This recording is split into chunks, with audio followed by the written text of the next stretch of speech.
Do you remember Nyan Cat?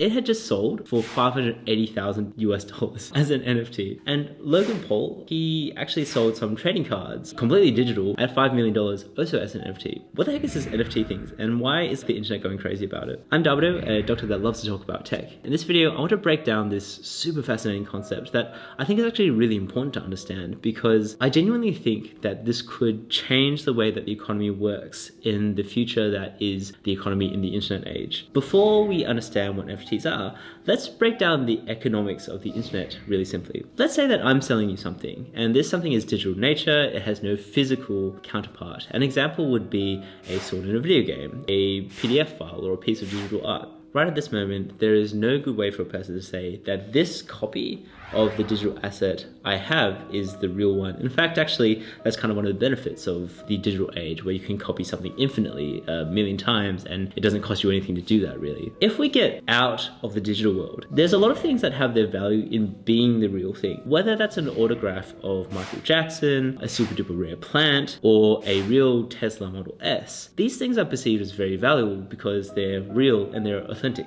If you had a photocopy of Michael Jackson's autograph, if you had a fake plastic plant, or you had a Toyota and the Toyota had the words Tesla written on it in crayon, none of these things are very valuable. That's kind of where NFTs come in. NFTs, or non-fungible tokens, are essentially signatures, and they prove that a particular thing is the only one of that thing. The word fungible essentially means interchangeable. For example, if I had an ounce of gold, that's essentially the same value as someone else's ounce of gold. In fact, they might have different gold, but it's still the same value because they're interchangeable. Non-fungible means that this thing that you have, nothing else is exactly like it. An analogy would be that if you had the Mona Lisa, that itself is going to be the real thing. Anyone that takes a picture or photograph of the Mona Lisa, or even prints out a poster of the Mona Lisa, does not have the real Mona Lisa because you've got the painting. For example, an image of the Mona Lisa, you might have it on your computer, but you can copy paste it a million times. And obviously, if you can copy and paste something so easily, there's so many of them that it's not valuable anymore. But if you had an NFT of the Mona Lisa, owning that essentially says, I own this real one, even if it's digital. It can't be destroyed, it can't be taken away, and perhaps most importantly, it can't be copied exactly. Where the digital world usually gets rid of scarcity by having this ability to copy paste, NFTs introduce scarcity again. You suddenly have only one real digital Mona Lisa. This thing becomes very valuable again. Why is this so valuable? At the moment, NFTs are talked about a lot in the context of art. Artists can actually sell their art now as NFTs. In fact, that's probably the first use case of them. It means that they get a commission based on their art, and even if their art is sold between either artists or between other buyers. So for example, if I had my art that was $1,000 and then someone sold it to someone else for $10,000, I actually would get a commission of that sale too as an artist. So that's really cool. A lot of the current value of NFTs is when people are buying these things and reselling them to each other, the price goes up. After all, if someone's got a piece of art that they bought for $100 and that other guy decides to buy it for $100,000, if I pay like $5,000 for it, then I'm probably going to make a profit because I know that it's going to go up. This particular concept is called a secondary market. One concrete example from recently is that this short video called an NBA Top Shot, and it's a video of LeBron James. It's literally a video that doesn't last for more than a few seconds, but it sold for $208,000. Let that sink in for a moment. Another NFT-like example is CryptoKitties. These are literally pictures of cartoon cats, and some of these have sold for more than $300,000. They're pretty cute, but they also have a pretty crazy secondary market behind them too. There's something that's kind of dumb though about NFTs at the moment, and in the last few conversations I've had in a few days where I'm trying to explain this concept to friends, there's one question that always comes up, which is like, why would anyone buy this thing? I can take a screenshot of, for example, this picture of a cat, and I can distribute that a billion times. Or I can even take a screen recording of this video of LeBron James, and I can distribute that a billion times. The benefit that you get from watching the original video versus watching this copy of the video is exactly the same in terms of like video enjoyment, for example. That immediately sort of devalues this thing, right? But I think that if you were just to take NFTs and look at it at face value like this, I think you would miss something that's really, really important about them. The thing is that you have to look beyond this immediate craziness to understand that this is actually not all crazy, and I honestly believe that this represents something much bigger once you tie it to these certain other things.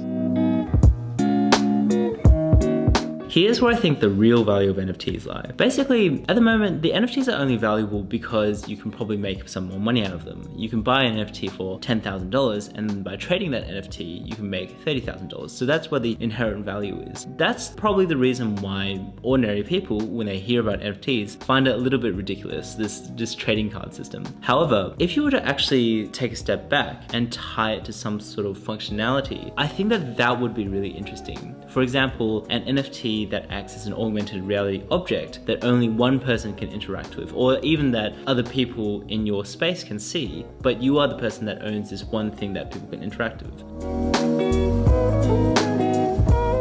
I think NFTs are also really valuable for creators. So for example, if you had a creator membership that was only accessible by NFTs, then that could be something that's really, really valuable. That value in a membership program, for example, would be something where you could actually trade your membership to someone else, and then they would be able to pay more money for it. So if you have digital creators with really big followings, let's say Mr. Beast created an NFT, for example. As you know, he gives a lot of money to people in so many different situations. If you could only enter those competitions by having an NFT of Mr. Beast, then obviously that NFT is going to skyrocket in price. That's what I think about NFTs and why they could be valuable beyond just the act of making money by selling them.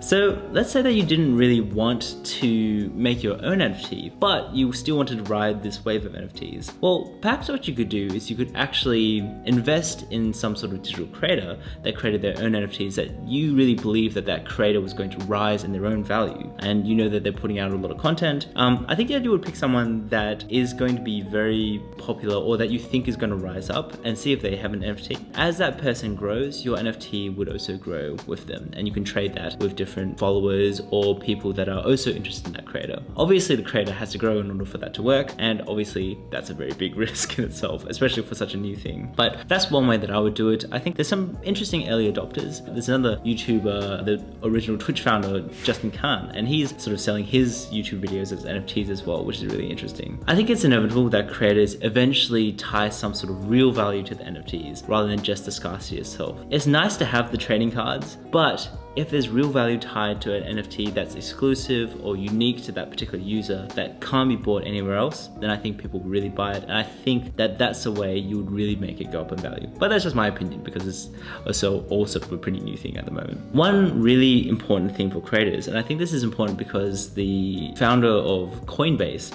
had talked about it on the recent podcast, Creator Economics, which by the way is amazing. Basically, you want to try not to mint your NFTs on a particular platform because technically that platform is the thing that would own the NFTs. So you want to try to figure out how to mint the NFTs in a way that you actually own the NFT yourself. I'm still learning and I'm still going to try to dive into the specifics of that as I learn along. And so if you're interested, you can feel free to subscribe and comment whether that would be an interesting video. But that sounds like an important concept, to not get your NFTs, which are so valuable, locked on someone else's platform. You actually see that sort of value thing happen in other creator economics where, for example, if you keep your audience just tied to YouTube or you keep your audience tied to Instagram, for example, then all the value is with that platform, and as soon as you have change, then you just lose your audience. Probably going to make more videos about NFTs. I'm also learning, but I think we can learn together. If you like this video, feel free to like and subscribe. I'll see you in the next one. Bye.